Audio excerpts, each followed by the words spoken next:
अपनी वाणी अपनी सोच सही बनाकर रख लेना बहुत कठिन बात ना। कथा में से अगर ग्रहण करा है तो जीवन की सार्थक के पत्र में आया। देखिए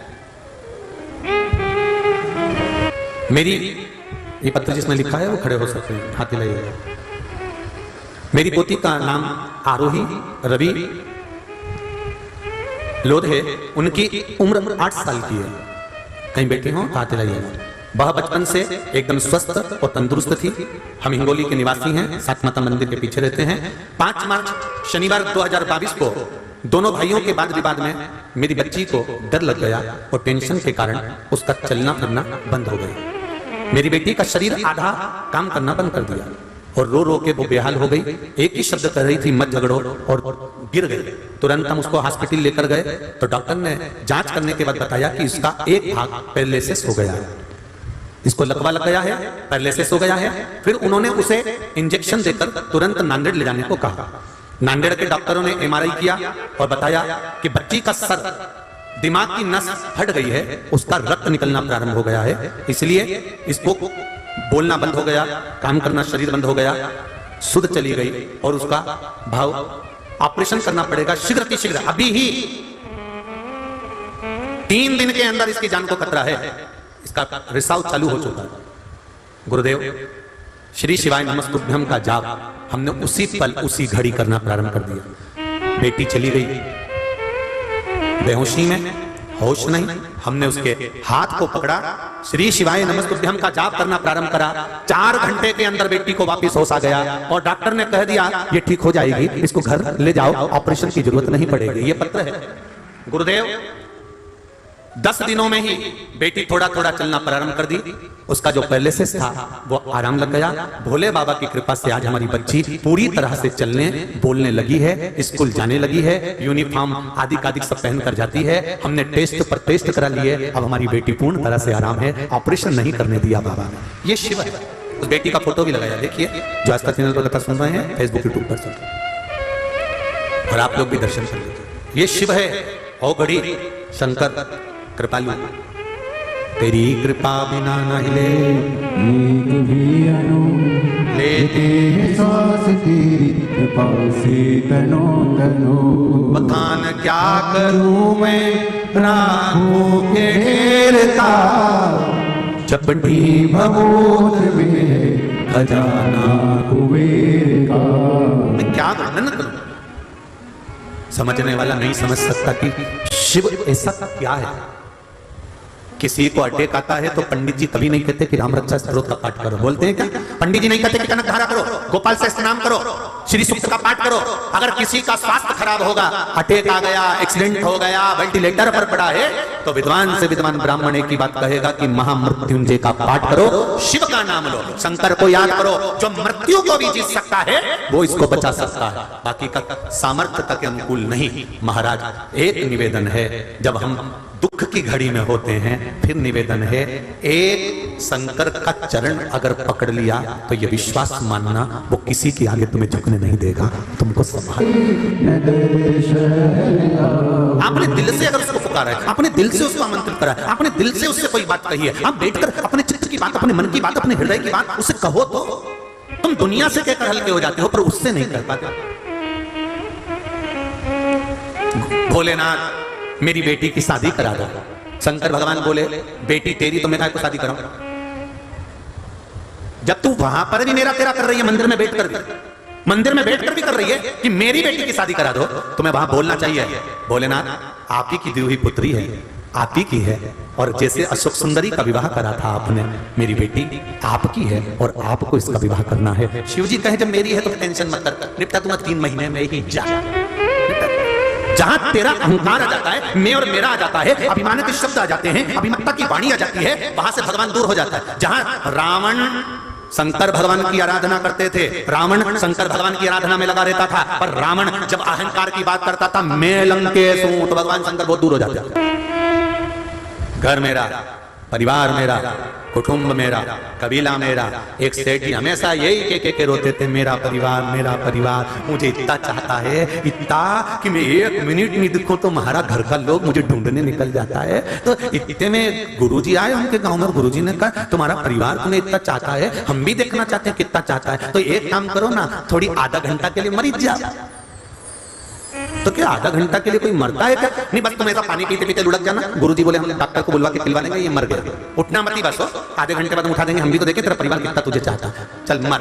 उसने कहा गुरुजी मेरे मरने पर मेरी पत्नी, मेरा बेटा, मेरी बहू, मेरा पोते को कुछ हो गया तो इसकी जवाबदारी कौन लेगा? क्योंकि वो मुझे बहुत चाहते। गुरुजी बोले सबकी जवाबदारी हमारी, तुम मरो, पानी पियो जल्दी। और ऐसे पीते पीते गिलास समेत लुढ़क जाना, हम खिलवा देंगे डॉक्टर से कि तू मरी गई, उठना मत ही, बस हो आधे घंटे बाद हम उठा देंगे, हम भी तो देखें तेरा परिवार कितना तुझे चाहता है, चल मर। उसने कहा गुरुजी मेरे मरने पर मेरी पत्नी, मेरा बेटा, मेरी बहू, मेरा पोते को कुछ हो गया तो इसकी जवाबदारी कौन लेगा? क्योंकि वो मुझे बहुत चाहते। गुरुजी बोले सबकी जवाबदारी हमारी, तुम मरो, पानी पियो जल्दी। और ऐसे पीते पीते गिलास समेत लुढ़क जाना, हम खिलवा देंगे डॉक्टर से कि तू मरी गया। तो डॉक्टर कैसे बोल देगा भरत की जिंदा के मर गया? वो तो हमारी मर्जी, तुम तो मरो, चलो मर, बस आंख मत खोलना, पड़े रहना, ठीक है। और सेठ जी और मेरे परिवार को कुछ हो गया तो हम बैठे ना, तुम तो मरो।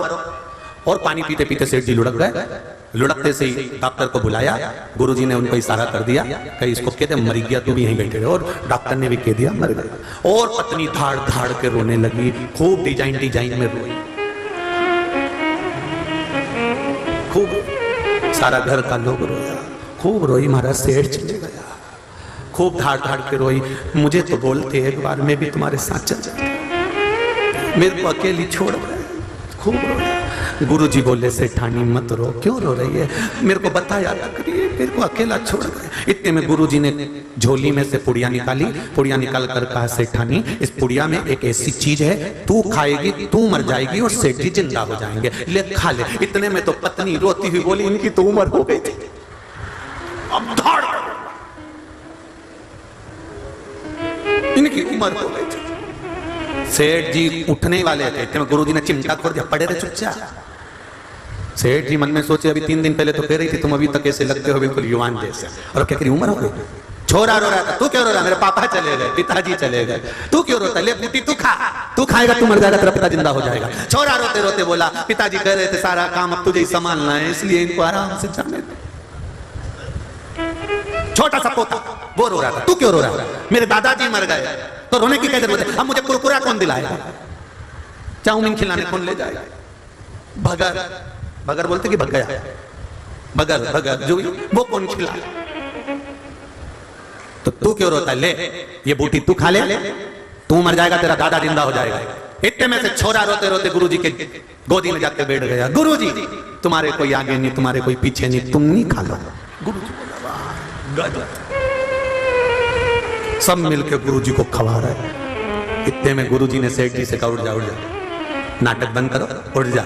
अभी तो कह रहे थे कि मेरा घर, मैं मर गया, सब मर जाएंगे, मैं चला गया, सब रो रो के बेहाल हो जाएंगे, कोई बूटी नहीं खा रहा।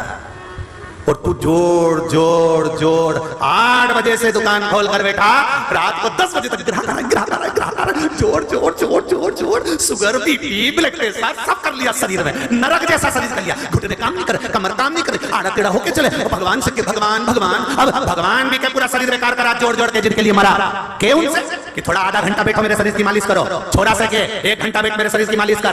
पत्नी से बोल जिसको कमा कमा कर दिया था, जिस छोरे के लिए बिल्डिंग बना कर दी थी, उसको बोल, पोते को बोल कि मैंने इतना छोड़ कर जा रहा हूं, मेरे शरीर का देख रेख करो।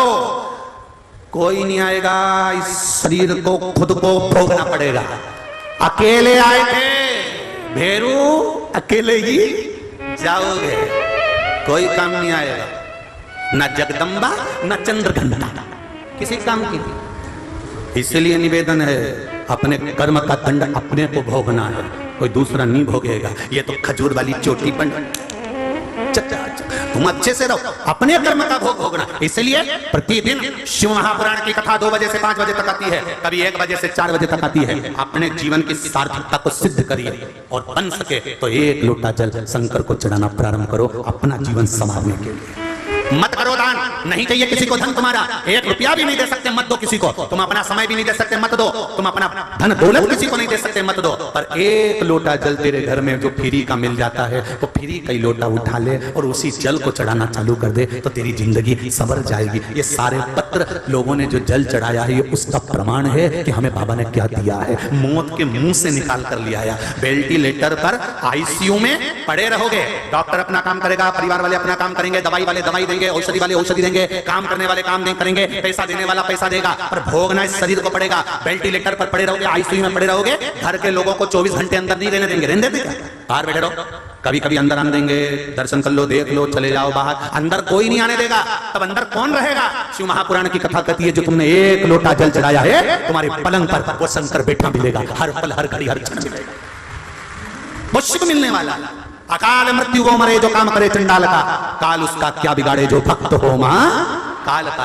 अपना समय निकालो, भगवान शंकर को 1 लोटा जल। दुकान 8 बजे जाते हो, दुकान टाइम पे ही खोलना है तो 7:45 बजे शंकर के मंदिर चले जाओ।